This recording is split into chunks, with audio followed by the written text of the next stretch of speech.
I just have a lot of wonderful memories of like the literary world in this part of the world, and it means a lot to be back here. So Rachel, thank you for hosting me. You did a great job saying Jamison Spielvogel Award. Always fun.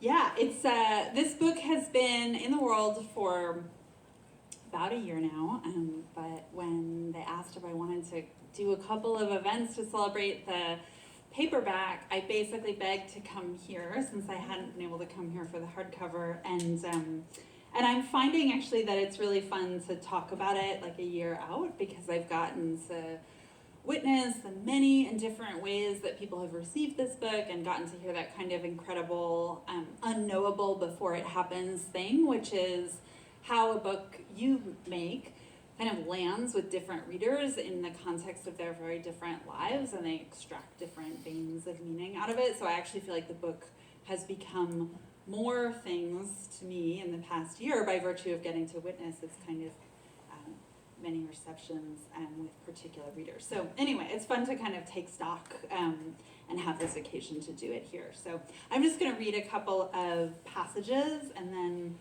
I'll finally get to sit in an incredible folding chair, and we can chat a little bit more, and then hopefully you guys have some questions, because that's always my favorite part.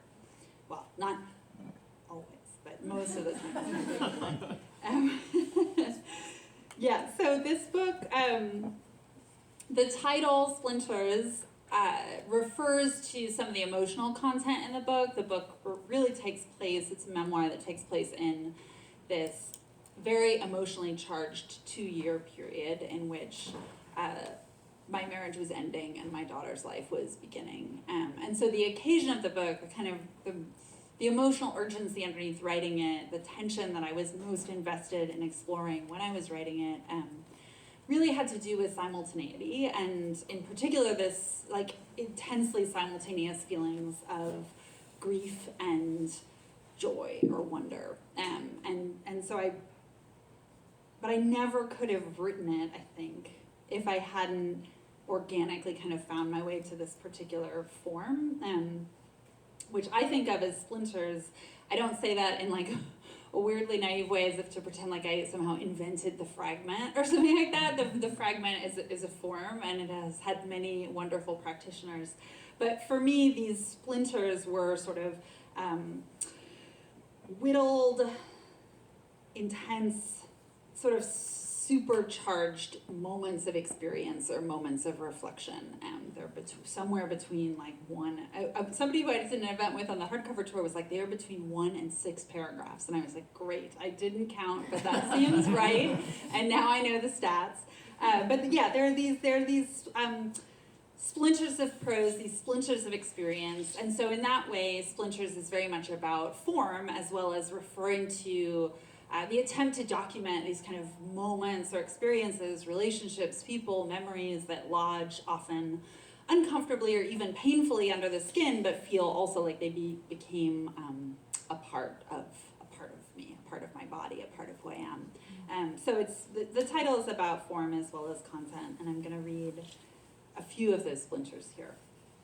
They're from, we can talk about this part of the structure too if you want. It's the book is written in 3 parts. They're called Milk, Smoke, and Fever. And I'm going to read a few parts from, and roughly speaking, Milk is the first year of my daughter's life before my marriage ended. Smoke is the second year of her life after it ended. And Fever is this short, intense coda about the first month of pandemic quarantine. So these splinters are from Smoke. And it begins in a sublet where my daughter and I moved after the end of my marriage. My friend Anna called our birth canal. It was a kind of a dim railroad apartment, and it was indeed the beginning of something. After my daughter was asleep, I took baths surrounded by flocks of scented candles. Honey vanilla, apple pie, balsam pine. I was a walking punchline. A woman walks into a divorce. If a cup of Epsom salts felt good, wouldn't the whole bag feel better? and it actually does. It was the logic of an alcoholic who no longer drank. My muscles turned to noodles if I melted right into the water and honey flames licked up the shower curtains. I knew the Firehouse Boys would save me. Code Vanilla, another divorcee candle fire. This sublet was right next to a firehouse, and so I loved imagining the many kinds of Park Slope fires that they had put out over the years. Another punchline thing I did was look up all the names of all the moons. Wolf moon, worm moon, buck moon, sturgeon moon, cold moon, also known as the morning moon. The balsam moon, I learned, is what they call the waning crescent just before it disappears. You might think this is a time of despair, but lo, it is a time of restoration and replenishment. Born with my moon in Scorpio, I found solace in this diagnosis. These natures seem to attract emotional upheaval, and their lives appear to consist of plenty of dramatic ups and downs. However, when accepted as an emotional need, rebirth and change don't need to be so dramatic and overwhelming. But then I kept reading. Turns out if I was Scorpio rising on top of all that, this just meant I was totally fucked. My search for a more optimistic version of my astrological destiny delivered me to a plot summary of Moon in Scorpio, a 1987 straight-to-TV horror movie that ended with 3 married couples dying in a bloodbath on a yacht off the coast of Acapulco.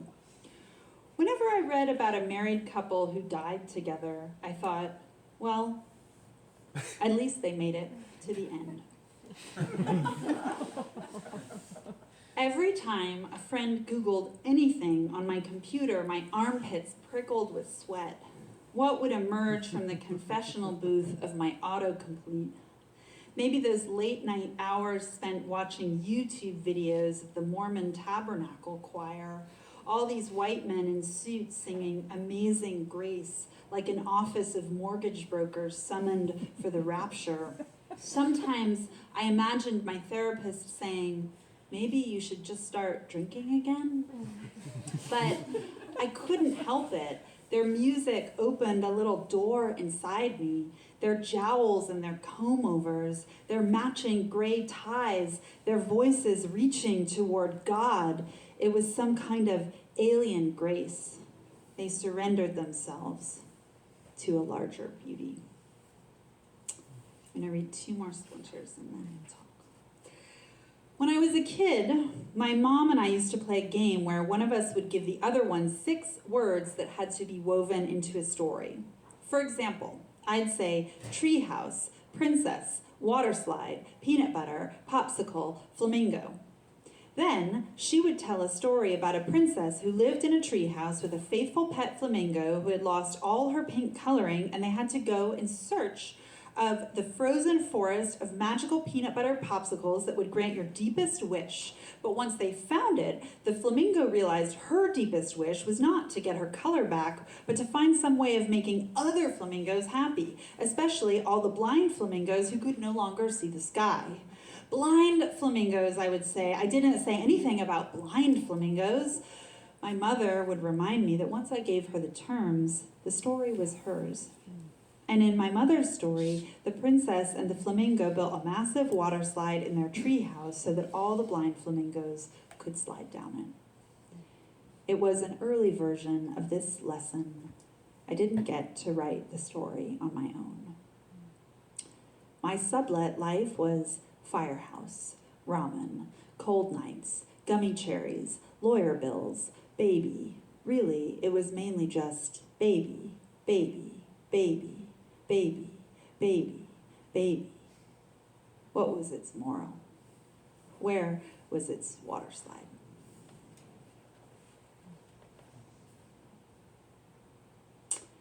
In those early months of separation, my friends became my family, or perhaps it was truer to say they had always been my family.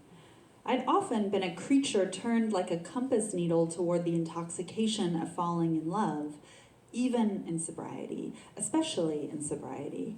But the weave of my everyday life had always been girls and women, bean stews and freeway commutes with my mother, a tight crew of girlfriends in high school when I felt utterly invisible to the brash, cackling boys leaning against their SUVs in the parking lot, a college best friend with whom I stayed up until dawn drinking Diet Coke and arguing about God. Romance was what I'd always felt most consumed by, but my relationships with women were the ones I'd trusted more. They built and rebuilt my inner architecture. The version of myself made possible by conversations with friends was the self I most readily recognized, the self that demanded the fewest contortions. My close friends were not all versions of my mother. Each was no one but herself. But with all of them, I found a version of the safety my mother first introduced me to. You don't have to keep earning me. I'm here. Thanks.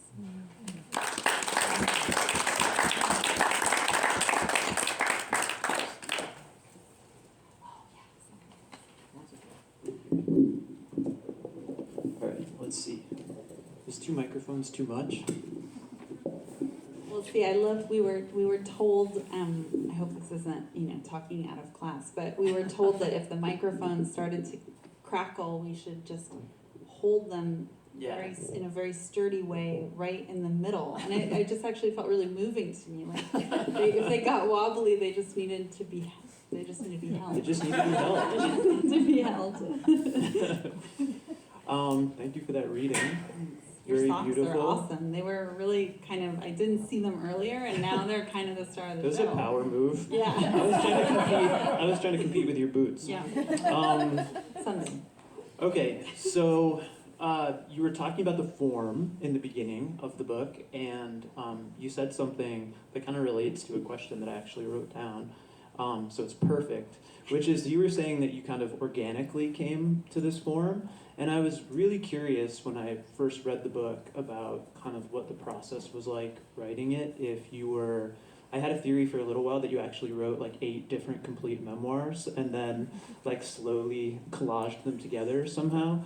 Or if when you kind of first started writing about this 2 years, if the sort of fragmented nature of it just seemed like the kind of most obvious or natural way to write about it.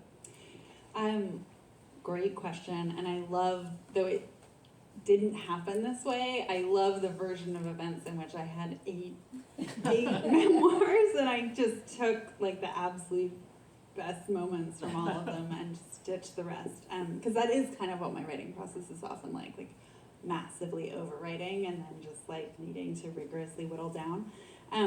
Yeah, it was much more the latter process where I think with this book, I did not set out to write a book. Sometimes I have sat down and really tried to write a book, but with this one, it really started with writing these slivers and finding, I think with the material of motherhood, which is where a lot of this book began, the form of these like very whittled slivers of experience, I was drawn to it because I want to say nobody wants. I don't know if nobody wants. I didn't want to write the play-by-play of all, so much as you know even better than I, so much of the experience of caring for small children involves just like endless repetitions and so much dailiness and so much over and over again. And the over and over again is absolutely part of it and even part of what I was trying to express in writing this book.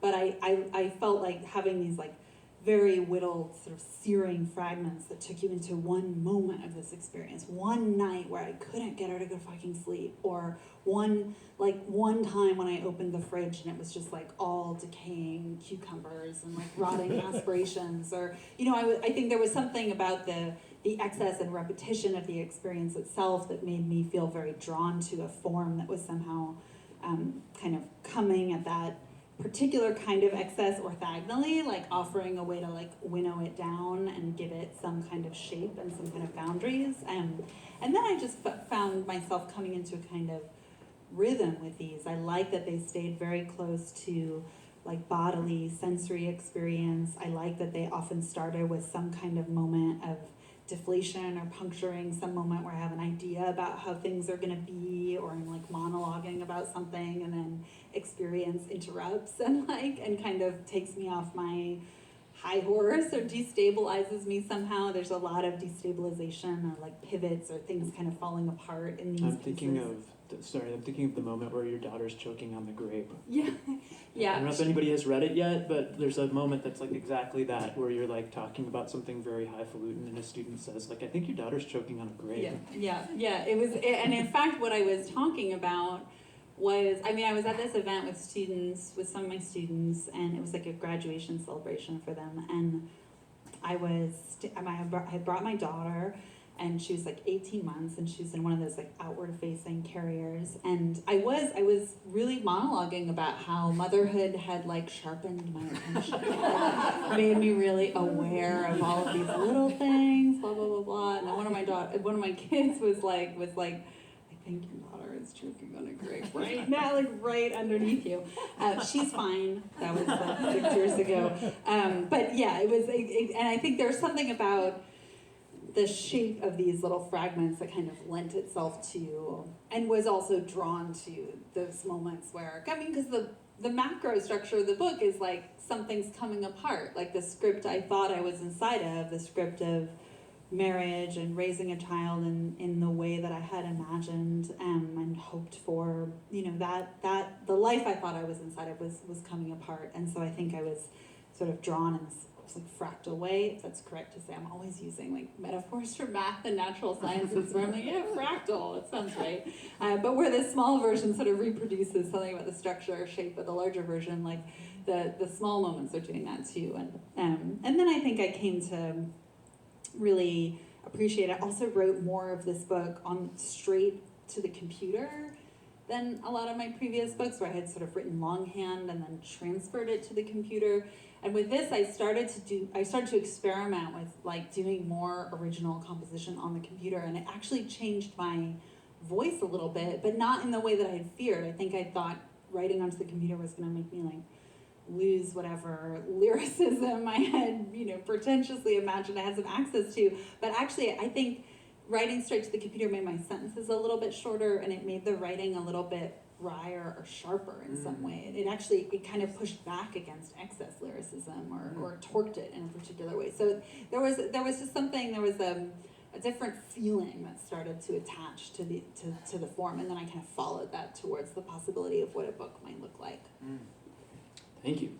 I was thinking also, just kind of one more question that's like a little bit about form, but also just maybe about the kind of rhythm that you got into, that you talked about.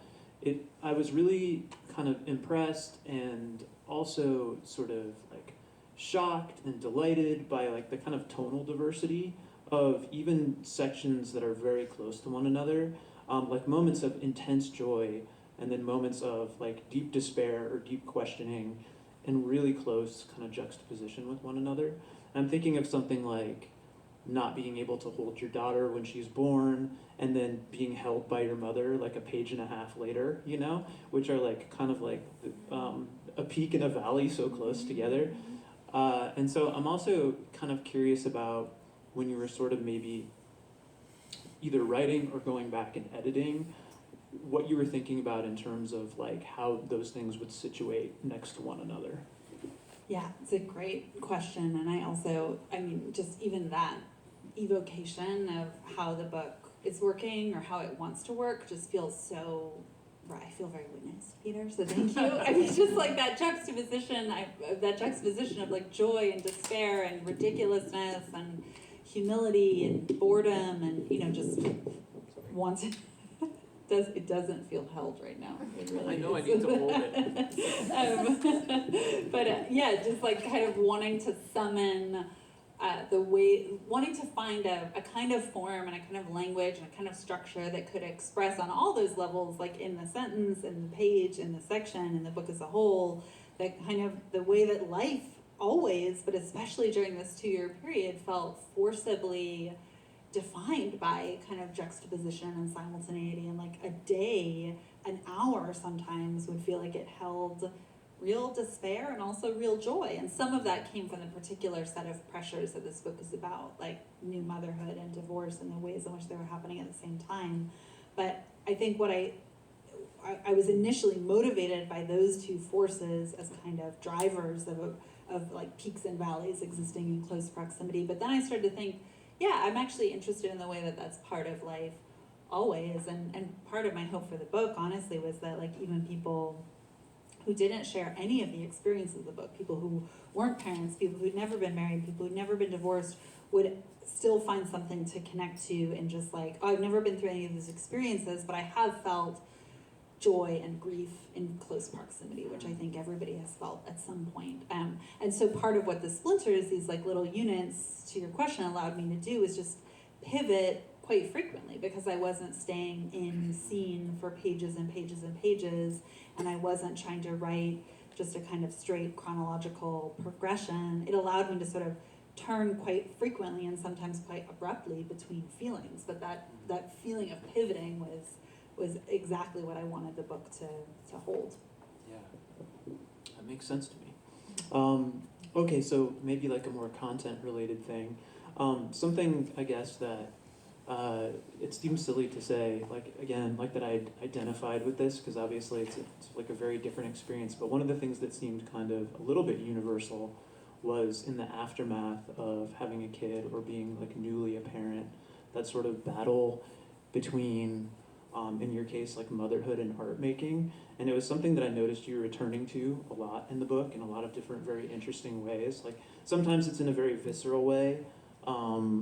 There was a line that I really liked that I'm just going to read right now. That's, I think, when you're in the cabin and you have a friend with you who's like writing, and you're kind of like just following a toddler around. But then you get a chance to write, and you say, "You are not picking up 20 tampons from the hardwood floor. I told myself, you are not searching for a trash can to throw away a diaper bundle heavy with shit. It was time to be a fierce and wild creator." But then there's kind of like other moments in the book where you're sort of talking about other artists who have a practice that seems somehow like more inclusive of motherhood. And so I guess I'm like, my sort of larger question there is, did you write yourself toward any kind of larger understanding of that by the time you were done with the book? That's sort of like the two parts of yourself and how to reconcile them? Oh, I love that. First of all, I love that you talked about identification, because it actually is just like directly connected to what I was just articulating, as I hope that like even when, even readers who didn't share all of the experiences, would have that feeling. And I mean, so much to say about the tension between art making and caregiving, or which is absolutely like such a core kind of reckoning at the heart of this book. And I think one thing to say that's really about craft is like, as with I think this is always true in my writing, but it was certainly true in this book. I felt like my mode was always starting with closely observing certain moments and then trying to figure out the larger truths that emerge from those moments. So, for example, like some of the moments that kind of crystallize that tension between caregiving and art making. Like I try to write about the very first time that I left my daughter, at home in order to try to write. And I was like just trying to stay close to that experience where it's like, okay, I'm like, it feels first of all like a military operation to like make sure that all the supplies, like there's like, okay, here's frozen milk, here's like not frozen milk, here are the pouches, I can't even remember. My brain has actually like jettisoned certain things, and like you have some younger kids, so maybe your brain can't jettison them all yet, but it's like I realize there's certain things that I can't even remember, and then I'm like, oh, I'm actually kind of grateful to my brain for like making some more room. But anyway, that feeling of like needing to do all this work even to secure one's own solitude, that was like, okay, by just like attending to even the logistics of that experience, I get to a certain thing that I ended up wanting to articulate, which is like aloneness becomes not a default, but like a thing you have to work very hard for, this sort of privileged state. And then I try to write about, like having everything prepared, but like the one thing I forgot was just like a pen, paper, or a computer, like any instruments with which to write, so I'm like starting to like write all this stuff, but I'm like determined not to go home again, so I'm just like, writing all this stuff down on napkins and like borrowing a pen from the barista, and so it's like, I think in a way, my philosophical mode is like very ground up rather than trying to like arrive at the universal theory and then dramatize it or enact it. It's like, okay, let me just start with these pieces of experience. And even like that one you're describing, where my friend and I went away and I was kind of watching her write while I was just like, oh, I'm just like mothering beside a lake, like this is now what vacation is. I think there's actually like an Onion headline that's like, mother does all the same things she does at home, like by only on a beach. On a beach. Yeah, I think that. But then when I was always, I think with scene, when I'm talking about personal narrative, it's like this thing happens with scene, which is like you go into the scene or you go into the memory. I go into the scene or I go into the memory. I'm trying to use the first person instead of the second person when we mean the first person. It's like I go in with one particular idea in mind, like, oh, I'm gonna write into this scene because I want to show some of the tension between making art and having a kid, or I'm going into this scene because I want to write about, understanding that my guilt was actually sorrow that was like pronouncing itself as guilt, or whatever it is I think I want from the scene. That's part of what I find there. But if I'm doing the work right, I'm going to inevitably find something else there. I'm like, oh, if I pay close enough attention to this memory or this scene, I also see that it's about X, Y, and Z. And that feeling of surprise is usually one of the sensations that tells me I'm like doing something right in going back into experience. So with the moment of being like, okay, my daughter was really into like using tampons as play items at that moment. That's why there was that. And I just remember she was so possessive. She would be like, my little bars. Like just like she really loved them. But I just remember in that moment where it was like, okay, I was finally having like this time to write. I was like, okay, I'm not walking around like Hansel and Gretel in the woods with their breadcrumbs, like picking these tampons, like. But then there's that terrifying feeling of like, oh, like I can finally do it, and there's so much pressure on it. There's so much pressure on like, now what am I gonna do with this like moment of time? I better like paint the fucking Mona Lisa because I only have like 3 hours, So it was that absurd feeling of pressure that also attended like the moments of making. That was kind of what I discovered. But to the other part of your question about other makers who show up in these pages, I write about other artists, in particular really mother artists who manage to sort of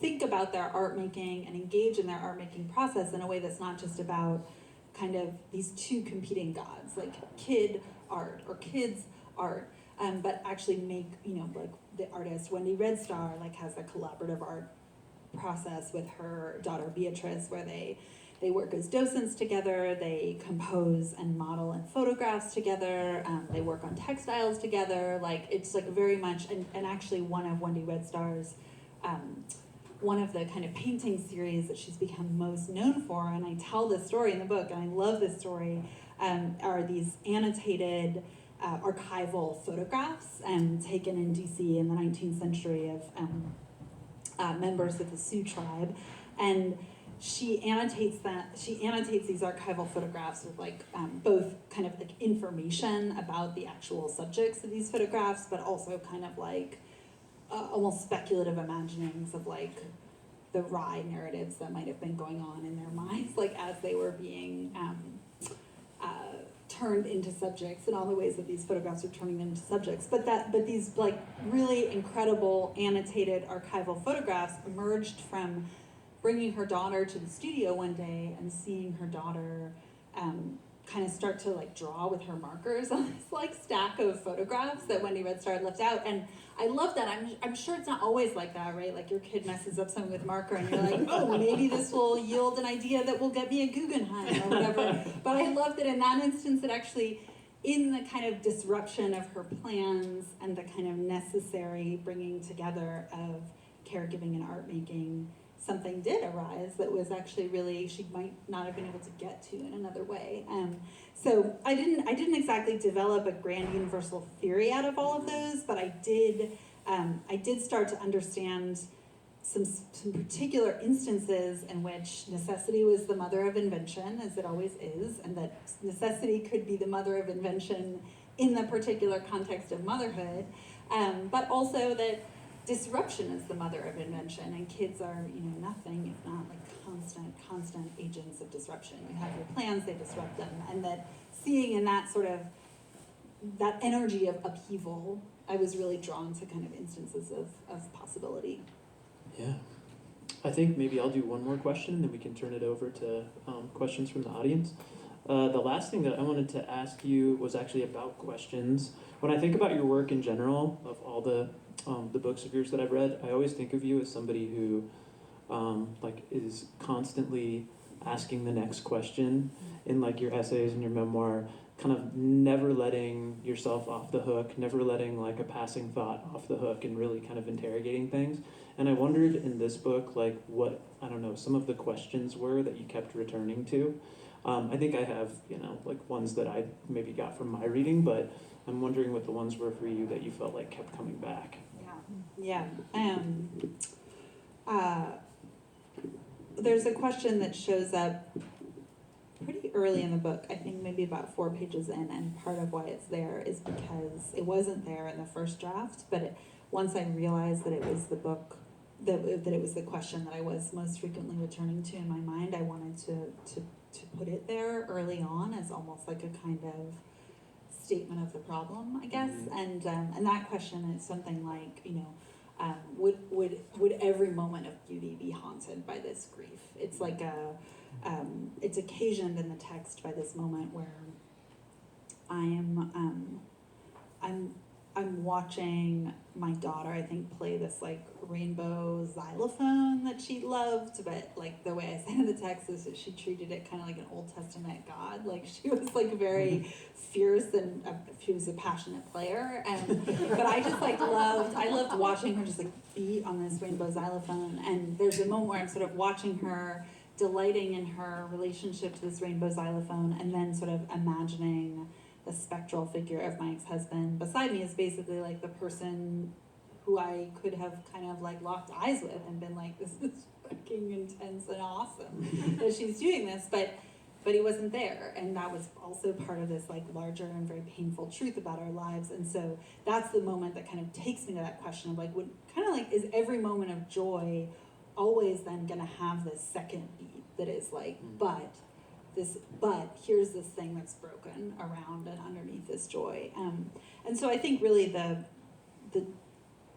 to me is the kind of the core question of the book. Like how do you believe in the beauty and possibility in your life when it feels like there's a very dark ribbon of loss, guilt, disappointment, shame that's kind of inevitably bound up in it. But I felt really grateful for an early reader of the book who encouraged me to make explicit some version of that question, not only as a kind of signpost to a reader, I guess, about like what if a memoir, I believe in a memoir not just as like a document of experience, but a reckoning with experience. So help a reader understand, like, what are you reckoning with? Like, what are you struggling with? And this friend was my friend Harriet, who I actually quote several times in the book, and people are always like, my favorite line in the book was X, and it's always like the very wise things. Harriet's line? Yeah, it's always Harriet's line. But she also said, and I'll always remember this, I just love this formulation, she describes a question as also an invitation to readers, like another way that they can find themselves in the book. And it connects to what we were talking about earlier about like the hope being you don't have to have shared these particular experiences in order to maybe find something that's resonant or useful in the book. And I think a question in that way becomes a bridge. Like, maybe you've never been married, maybe you've never been divorced, maybe you've never been a parent, but if you've ever wondered about some version of this question, like, would every moment of beauty be haunted by grief, or would there always be like some pee in the swimming pool, or like however you want to put it, it's like this book sort of reaches out to you across the bridge of this question in a way.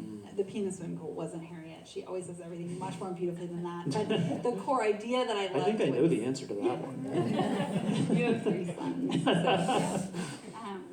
yeah. Well, I'm curious what some of the questions were that felt core to you, and then I'm curious for the questions in the room. Yeah, I don't know, that's a really great one. I mean, that to me seems like it also hits the thing that I was asking about earlier, about the kind of emotional juxtapositions, because it seems like so much of the book is wrestling with that, even just from like splinter to splinter, like ecstatic, and then just kind of like, a moment that you hit so hard, like with a moment of shame or those kinds of things. That makes sense to me. All right. This is the time where you can no longer be shy and passive observers, and you should feel free to ask a brilliant living author any question that you want. And I think we will have time for a few of those if people want to jump in before we do the signing. Who wants to be first? I saw it. I'm a teacher. I saw the hand. I generally fire first. Thank you all. That was great. I had reread empathy exams for something I was writing, and then read Make It Scream, and then recovering right when this came out. So I had a lot of time in your writing, if not in your head, and the ups and downs of life, and so it was interesting seeing where one ended and where this one began. Given the immediacy of both the separation and divorce and the infancy, that kind of necessitates a really intense focus, both in grief and in being overwhelmed and postpartum and all the rest, and then just trying to get this little fucker to survive. Through the writing, what did you come to understand, and through the publishing and continuing with your life, how do you look back on it now with perspective? Yeah, you calling my kid a little fucker? All kids. Only I could call my kid. By the way, Peter's such a cute, but nothing touches those people. Oh, Let's be clear. Thank you very clear. No, first of all, thank you for just that kind of deep dive, and you're exactly right that in a way, even though I don't aspire to provide some sort of continuous live stream of my life, it is true that at the final moment of Make It Scream, Make It Burn, the essay collection, which is not wholly or even primarily personal, but it does end with my daughter's birth, and that's obviously like really in lots of ways where this book begins. And I think, it's no coincidence or accident. It's just that felt like this massive turning point that I'll probably keep reckoning with, for the rest of my life in different ways. I think that part of how I wrote my way into immediacy on a craft level did have to do with the form of the splinter, that these fragments didn't feel like they were reaching towards or promising a kind of totalizing wisdom, or even like the aerial view of experience that maybe you come to in 20 years when you're looking back, and like the buildings are a little bit further away, but you can see the whole territory. I was interested in offering a kind of narrative, not without reflection and hopefully not without insight, but that wasn't the kind of aerial view where the buildings are small. I wanted to write from in the weeds of experience and figure out what kinds of things I could say from there. There's really an idea that I love that originally comes from the poet Ezra Pound, where he talks about this perspective, he calls this certain kind of perspective paraplume, which he describes as the view of the shore that a sailor might see from the prow of the ship, rather than the view of the shore that you would see on a map.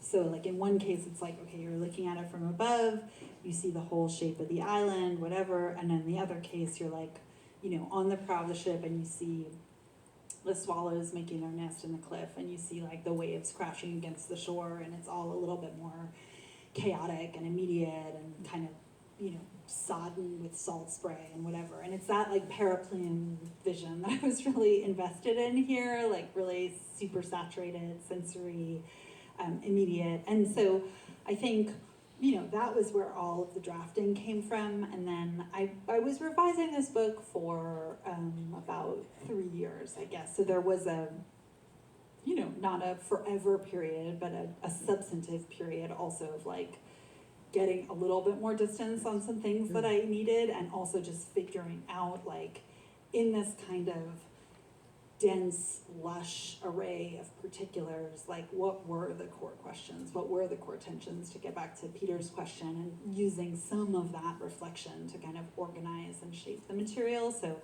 that, it felt like there was this sort of initial period that was like fully in the weeds, this period of editing and revision that was about, organizing that weed boon into something. Weed boon now really sounds like something else. But organizing. Business opportunity. Totally. But like, figuring out how to make a book all out of that had a shape and an integrity and a trajectory. And then in the process of putting the book into the world, I think, part of what's changed or evolved for me has to do with what we've been talking about in the conversation, and what I mentioned just right at the beginning, like getting to hear from particular readers and people about kind of how the book has landed for them. And, I really do believe, it sounds sort of cheesy to say, but like I do believe that like a book becomes something slightly different with each reader that it meets. Like it there's like a collision between the text and the life, the subjectivity of the reader, every experience they bring, the history they bring, questions they ask, the investments they have. And so getting to see that collision, I mean, not all the times that it happened, but like the ones that have been recounted to me, I sort of, I have this understanding of now these experiences in this text as like something that has a life of its own. I made it, but it's having all of these experiences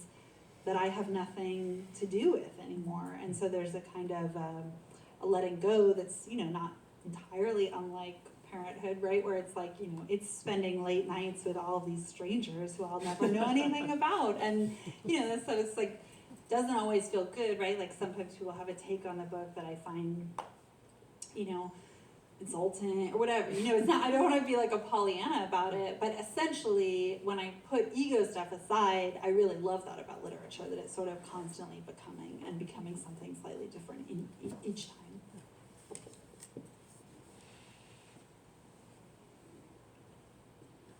I want to ask about dancing. Do you rock out? Do I dance? Yeah, well, I'm noticing that a lot of your work is the experiences are palpable. They move through your body. You've been the body gets examined, the body pushes a baby out, the body deals with it. So I just wonder if, how movement or dancing, and I really want to know if you rock out. Yeah, amazing question. I love that. Yeah, I mean, so I do, but in very private, uncoordinated, ecstatic ways. So my version of rocking out is definitely like, a mini disco at home. My daughter and I have discos where we will like put on some of our favorite tunes. She's like a big fan of Jump Around, the 90s classic. I think I probably introduced her to it at some point, but now it's usually on the jukebox by her request. That's one of our dance numbers. We also dance to Brown Eyed Girl. I don't have brown eyes, but she does, so I feel like she's my ticket.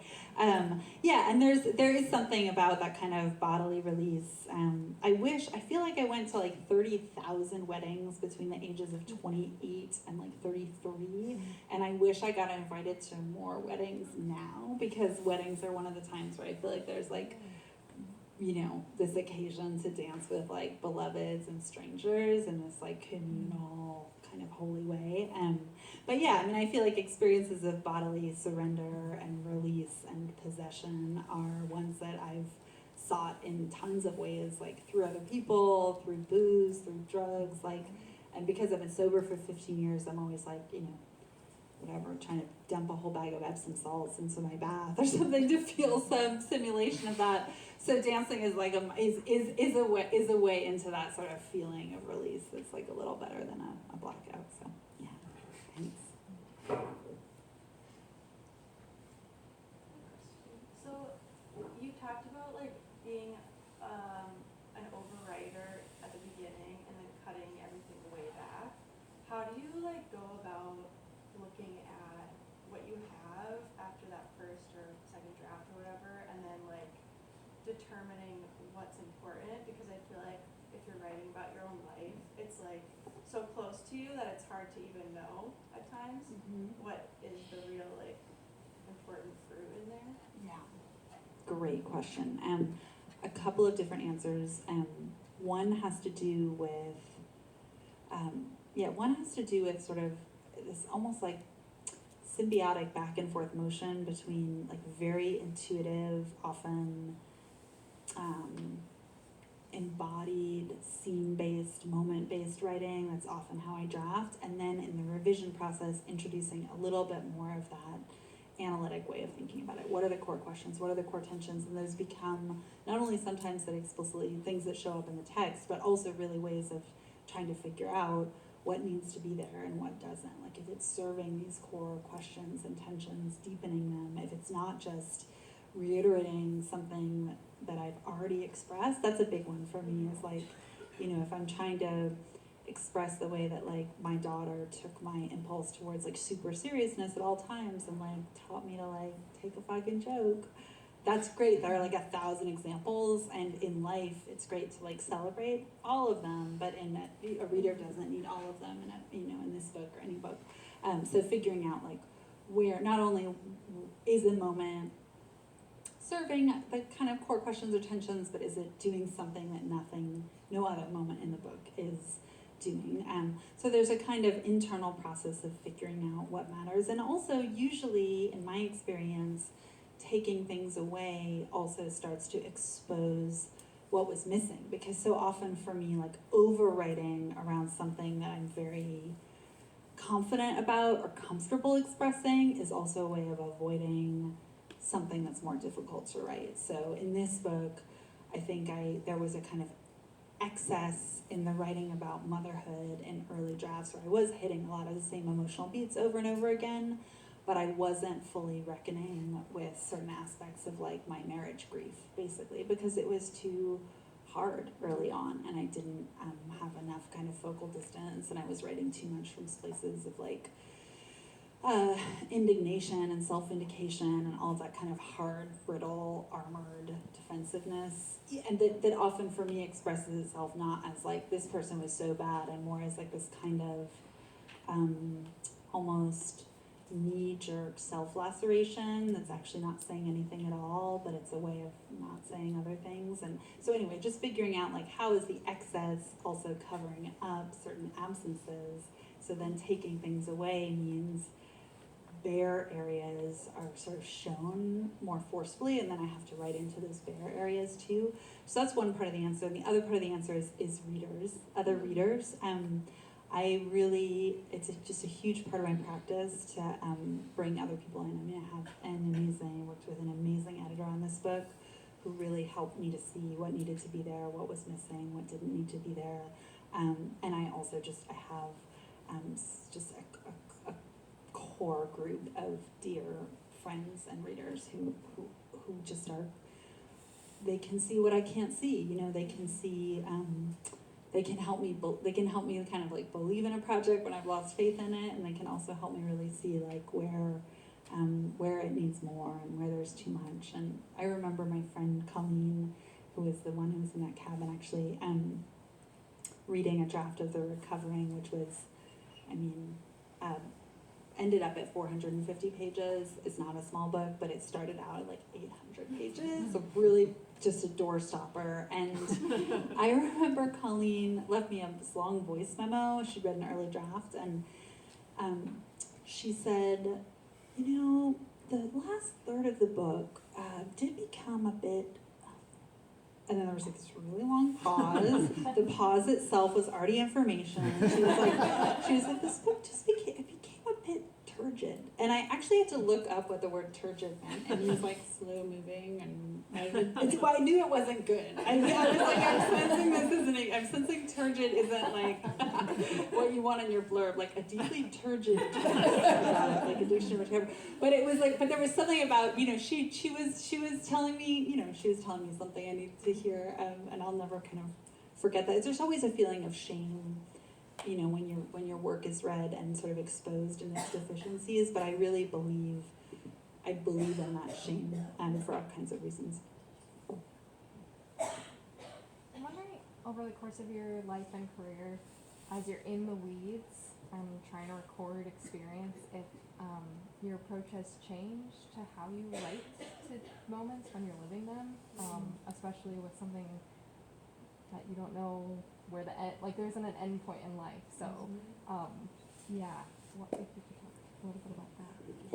Yeah, I mean, there is an end point, but you're not going to be able to write it. Yeah, I mean, it's a great question. I mean, I wish I could say that I have evolved into having some, like, more of a system around kind of taking notes about experience or something. I remain what I've always been, which is a kind of intermittent keeper of journals, but also like even when it's not journals, like I have some Word documents on my computer where I sort of sometimes write down moments of experience that feel interesting to me, and then I think but it really goes in kind of waves. So I think when I sense that I'm inside of a set of experiences that might feel worth writing about at some point, I start to write more down, because I do. I mean, I think sometimes I'm just in seasons of living where it's not that I'm bored by my own life, but I just don't necessarily have that feeling like I'm gonna want to write about this someday. And then there are other periods of time where I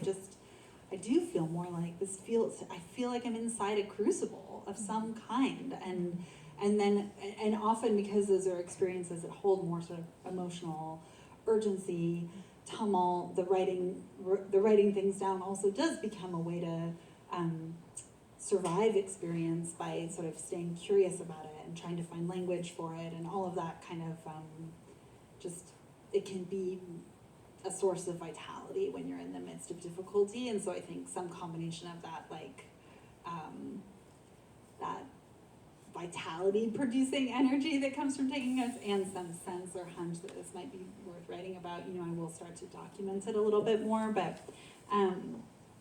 yeah, I think there was something else I was going to say about note taking. Oh yeah, just that there have been different, I don't know, it's taken different forms. So sometimes it'll be around, like, I'll have a document just like with notes about my daughter in different areas, or sometimes like as an experiment. About a year ago, I started to do, I was writing for a little while this column for the magazine Orion, and I was not looking, I've never written a column, I wasn't looking to write a column, but the editor there, this amazing guy, Simon, he's not the editor anymore, but he said, a column could be all kinds of things. Like you could just write, you could write about the view from hotel windows, you could write about, and when he said that, I was like, that's actually a really interesting idea. So I started to do this thing where I wrote about window views just for a year, my 40th year, so it was a year between 40 and 41, and I just wrote 41 of these like tiny little window essays where it would start, I would take a photograph of a view from a particular window, like some of them are just like the view from the window of my house, like the day my daughter stayed home from school because she had lice, and it's just like us like looking out the window at like the free world, and so it was like a way of writing also into that particular 24-hour period or whatever. So I think of those window essays as just one practice that allowed me to like take soil samples of daily experiences. So like that was a way I was doing it for a little while, and that wasn't meant to be forever, but as an experiment for a year, it felt really interesting. It was actually just looking on the wall over there, and I saw one of Ross Gay's like Book of More Delights, and I think that's another like kind of brilliant practice-based book that's just like once you find a certain kind of container, whether the container is like a physical composition book, or the container is like writing 200 words every day, or the container is delight, or the container is like windows. You know, that can be a kind of useful way to start scooping out little samples of experience. I think we have time for one more question. And then, yeah. I have excuse me, I have a question about drinking and relationships. Because I've been sober for 3 years, and I felt like I had to read a lot of books, including yours, to get there. And, you know, a year and a half into sobriety, you know, stopping drinking was hard enough. But what I've seen in the last year and a half since then, since I got past the habit, is that giving up drinking was easy, but actually giving up codependence, giving up caretaking, giving up, you know, outsourcing my well-being to other people, that's the really hard part. And I'm really interested in writing and literature, of course, and you notice that there's a lot of sexy nonfiction about quitting drinking, and there's not a lot of sexy nonfiction about caretaking or codependence. And as I read Splinters last year, you know, the notion that you could live with an angry person and actually draw a boundary instead of live with an angry person and spend decades trying to fix that person was very helpful and revealing to me. And my question is it something about being a writer that protects against that codependence or caretaking piece, that you get so good at saying what you need to say, consequences be damned, that it helps as a protection? Because I've been really struggling with that, and just wondering a little bit about what your take on that might be. Yeah, so thank you for that question. It's already feels like a question with a lot of insight inside of it. Yeah, I mean, I first of all, that experience resonates a lot. Like, I mean, I'm sure it is different for each individual person, but that experience of sort of getting sober takes care of one part of the process, but it exposes a lot of work that's like needs to be done or something. And I think for me, I had these fantasies that there were certain problems that drinking would get rid of, but actually it wasn't. The getting rid of the drinking didn't get rid of those problems. It just made them more visible. So it made it possible to reckon with them more fully, like, because the thing that had been providing comfort or sustenance or distraction or release, I no longer had. So it was just like me, you know, I mean, at one point in the recovery, I talk about it as like, you know, waking up during a surgery that I was supposed to like be in anesthesia for, you know, which is sometimes how it felt to me, to wake up and just face some of those emotional dilemmas or tendencies without any kind of buffer. Like, you know, I need to do X, Y, and Z in order to be loved by this person. Like, if I do X, Y, and Z, the universe will give me something in return. Like, no matter what I do, if I'm not like on guard against it and doing everything I can to actively prevent it, I'll be abandoned. You know, like all of these things, it was just like, oh, all of a sudden I was right there facing all of those things with no membrane separating me from the terror, you know? So it's like, so I really identify with the way that like kind of removing the drinking is like the first stage in this really like lifelong process of reckoning with all those things that made each of us drink in the first place. And then, you know, I think that it's interesting because I think there is a lot of great writing about reckoning with different forms of kind of like destructive or painful emotional patterns, but it just might not have as visible a category label as like, you know, literature about quitting drinking, because there's something that's so concrete about that, and so there's a kind of easily discernible category to follow. But I will say there's a book coming out this June that does reckon with so many of those questions in really beautiful ways. It's Melissa Febos's new book. It's called The Dry Season, and Melissa is also sober, and she writes about getting sober in that book, but she writes about the connection between drinking and other forms of dependence and absolutely forms of codependence. But really it's about a year of celibacy in which she was trying to extract herself from all of these sort of toxic emotional patterns that hounded her in relationships, and really figure out how to advocate for her own desires, how to identify her own desires, how to draw boundaries, how to get out of the trap of just feeling like she needed to please everyone and give them everything they wanted. But it's thinking about all of those dilemmas and reckonings in the context also of like, how was this struggle connected to or different from the struggle to give up drinking? So that would be a text also that I would recommend. But thank you for that soulful question as a way to close the evening. And thank you, Peter. Thank you. Thank you. Thank you all. What an amazing Yeah. night. What a I feel like great we room. should maybe give Leslie a round of applause. I feel like we should take some nice better microphones too, because they really need all behaved. kinds of support. Well, they did we great. held them. Yes. That was the important thing. Okay, so you're gonna sign up there, I think. So, yeah, books are available to be signed and to be purchased, and you should do both of those things over there. Thanks everybody for coming. Thank you.